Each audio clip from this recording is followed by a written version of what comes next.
आलोक शर्मा, मैं इस बयान के साथ शुरुआत कर रही हूं कि अविनाश पांडे ने कहा कि राहुल गांधी की सिर्फ जिम्मेदारी नहीं है सारे सेक्युलर चेहरों को एक साथ लाने की, अखिलेश यादव जिम्मेदारी समझेंगे, मैं ऐसा विश्वास करता हूं। तो क्या कांग्रेस पार्टी अब जिस मुकाम पर खड़ी है, ये लग रहा है कि अखिलेश यादव जिम्मेदारी समझ रहे हैं?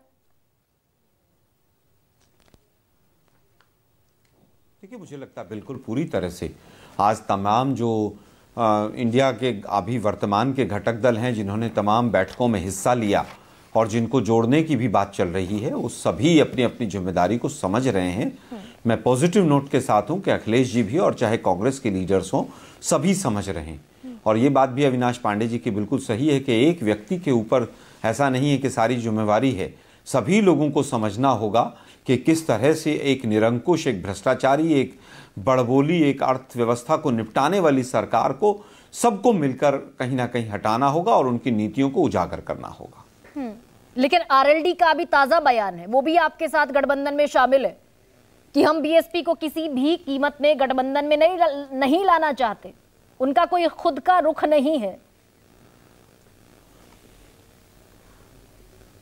नहीं, मैं समझता हूं कि उनका एक कंटेक्स्ट में जो भी मीडिया के माध्यम से समझ आ रहा है, उन्होंने कहा कि हम उनको नहीं लाने के लिए पहल करेंगे। उस कंटेक्स्ट में उन्होंने स्टेटमेंट एक दिया है, क्योंकि मायावती जी की तरफ से या उनकी पार्टी की तरफ से अभी तक किसी तरह के रुख का स्पष्टीकरण नहीं है। मुझे लगता है एक प्रश्न के उत्तर में उस कंटेक्स्ट में उत्तर दिया गया है, लेकिन सभी चाहते हैं कि सब मिलें और आगे बढ़ें। लेकिन आलोक शर्मा, भले ही उपराष्ट्रपति जगदीप धनखड़ की कैंडिडेचर हो, राष्ट्रपति द्रौपदी मुर्मू की कैंडिडेचर हो, संसद भवन का उद्घाटन हो, जिस पर आप तमाम लोग हमलावर थे सत्ताधारी पार्टी पर, और अलावा इसके यूसीसी से लेकर कई मुद्दे और भी हैं जो मैं भी बता सकती हूं इसी मंच पर, जहां मायावती आपके अगेंस्ट खड़ी हुई नजर आई, विरोध में खड़ी हुई नजर आई।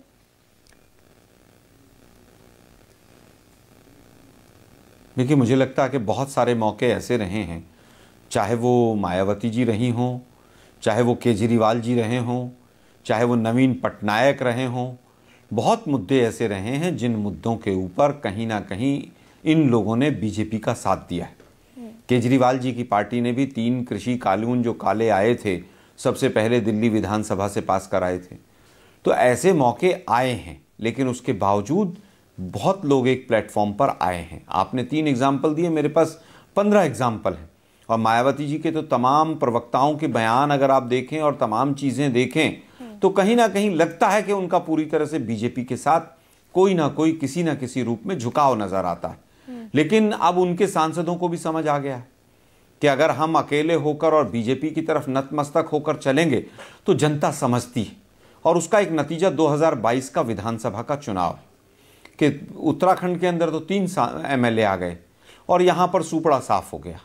यूपी के अंदर कहां एक तरफ सरकार बनाने की बात थी, नो डाउट कांग्रेस की भी हालत खराब रही, क्योंकि परसेप्शन जो था वो सपा वर्सेस बीजेपी पूरा चुनाव हुआ।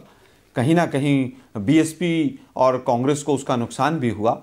लेकिन जनता समझती है कि अगर आप कहीं किसी रूप में भाजपा की तरफ झुकाव आपका नजर आएगा तो जनता आपका फिर साथ नहीं देगी। तो मुझे लगता है कि अब बसपा के तमाम सांसदों ने भी, शायद यहाँ पर यादव साहब बैठे हैं, श्याम सिंह जी, वो बेहतर बता सकते हैं कि शायद इन्होंने भी अपनी बात कोई ना कोई मायावती जी तक पहुँचाई होगी। और मैं गरिमा जी कहना चाहूँगा कि शीर्ष नेतृत्व कहीं ना कहीं आपस में टच में है। हम न्यूज़ 24 पर सबसे बड़ा सवाल में डिस्कशंस कर सकते हैं, लेकिन जो डिस्कशंस टॉप लेवल पर चल रही हैं, शायद उसका अंदेशा ना मुझे है और ना ही शायद आपके सूत्रों को है। नहीं, लेकिन कहीं ना कहीं टॉप लेवल पर एक पॉजिटिव नोट के साथ डिस्कशन चल रहा है। उत्तर प्रदेश के प्रभारी हैं आपके अविनाश पांडे, ये तो वो कह रहे हैं और बड़ी जिम्मेदारी से कह रहे हैं कि गठबंधन के नेताओं की बातचीत चल रही है मायावती से। मैं वही कह रहा हूं, तो बहुत पॉजिटिव नोट पर चल रही है और केवल यूपी के लिए नहीं, बाकी जगह के लिए भी चल रही है। मैं तो एक आपको ब्रेकिंग न्यूज दे रहा हूं कि बसपा के साथ बातचीत चल रही है, लेकिन ऐसा मेरे भी सूत्र बता रहे हैं। लेकिन एसपी को कैसे मनाएंगे आपको एग्जैक्ट नहीं बता पाऊंगा जी। ये आपके लिए भी धर्म संकट हो गया? मुझे नहीं लगता कहीं पर कोई दिक्कत है। आज अखिलेश जी का जो बयान है, नहीं, हमारे लिए कोई धर्म संकट नहीं है। आज सभी को एक आना चाहिए और सबकी जिम्मेदारी है और सब समझ भी रहे हैं इस बात को। तो तो मुझे लगता है कि कहीं पर भी किसी भी रूप में कोई अड़चन नहीं आएगी। 1-to-1 लड़ाई होगी। जहां जहां पर घटक दल होंगे वहां पर या तो कैंडिडेट कांग्रेस का होगा, इंडिया गठबंधन के किसी घटक दल का होगा, एक ही कैंडिडेट होगा और बीजेपी को हम शिकस्त देंगे। ठीक है शरद, लेकिन दो चीजें मैं यहां पर बड़ा स्पेसिफिकली कह देना चाहती हूं कि हम अक्सर कहते हैं ना कि विधानसभा और लोकसभा के चुनाव अलग अलग होते हैं। तो लोकसभा का चुनाव जो है 2019 में समाजवादी पार्टी के साथ मिलकर लड़ा बहुजन समाज पार्टी ने, और 19% का वोट शेयर बीएसपी को मिला और 10 लोकसभा की सीटें मिली। आप विधानसभा की जो बात कर रहे हैं वो अपने आप में एक दुरुस्त बात है। तो आलोक शर्मा नादानी कर रही है क्या? अच्छा, छोटा सा हाथ दे दीजिए रिमा। मैं कह रहा हूं ये भी तो देखिए कि किस तरह से मिले उन्हें वो 10 सीटें। वो अखिलेश को बेवकूफ बना करके मिले। तो आलोक शर्मा नादानी कर रही है कांग्रेस क्या? देखिए, मुझे लगता है शरद प्रधान जी जो हैं बड़े भाई की तरह हैं और उनका बहुत लंबा एक्सपीरियंस है। मैं उनकी बात से सहमत नहीं हूँ। बड़ी विनम्रता के साथ कहूँगा कि मैं बिल्कुल सहमत नहीं हूँ। और जो फिजिक्स, केमिस्ट्री और कैलकुलेशंस और अर्थमेटिक्स की हम बात कर रहे हैं, जब तमाम लोग इकट्ठे होकर साथ लड़ते हैं तो केमिस्ट्री में चेंज आता है। अगर आज सब लोग इकट्ठे होकर लड़ेंगे, सपा हो, बसपा हो, कांग्रेस हो, तो मुझे लगता है कि वो बेहतर रहेगा और एक सीमेंटिंग फोर्स का इम्पैक्ट आएगा और परसेप्शन डेवलपमेंट में बहुत मदद मिलेगी। तो 12% रहा, 19% रहा, वो सब बहुत मैटर नहीं करता है। हाँ। बीजेपी को भी भरोसा नहीं था कि 300 से ज़्यादा यूपी में वो सीटें लेकर आ जाएंगे, लेकिन एक परसेप्शन इस तरह का बना, शमशान कब्रिस्तान 80-20 के नाम का और तमाम चीज़ों का, कि वो वोट आए। तो मुझे लगता है परसेप्शन बनाने के लिए सभी लोगों को साथ आना ज़रूरी है।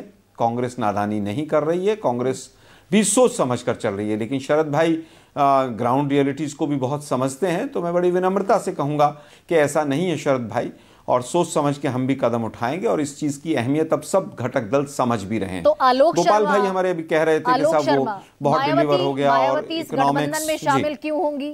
वो दलितों की सबसे बड़ी नेता अपने आप को मानती हैं और दलितों का उत्तर प्रदेश की नेता, उत्तर प्रदेश में वोट शेयर है उनका। आपके मल्लिकार्जुन खड़गे ऑलरेडी दलित प्रधानमंत्री के तौर पर प्रपोज्ड हैं 2 पार्टियों की तरफ से। ये क्या पेंच फंसेगा अगर आती है गठबंधन में? देखिए, प्रपोज्ड बहुत लोग हैं। देखिए, प्रपोज्ड हर लोग चाहते हैं कि किसी को प्रपोज किया जाए। कुछ लोगों ने वहाँ पर बिहार में नीतीश कुमार जी को भी उनकी पार्टी के लोगों ने कहा। ये सब उनकी भावनाएं हैं और जिस भी पार्टी की कोई भावना है उसका हम सम्मान करते हैं। हाँ। लेकिन अब कौन कितना बड़ा लीडर है वो बहुत महत्वपूर्ण अब नहीं रहा है। आज मायावती जी कितनी बड़ी लीडर हैं उनको भी नहीं पता होगा, हमें भी नहीं पता है। तो जनता बड़ा बनाती है, जनता छोटा करती है।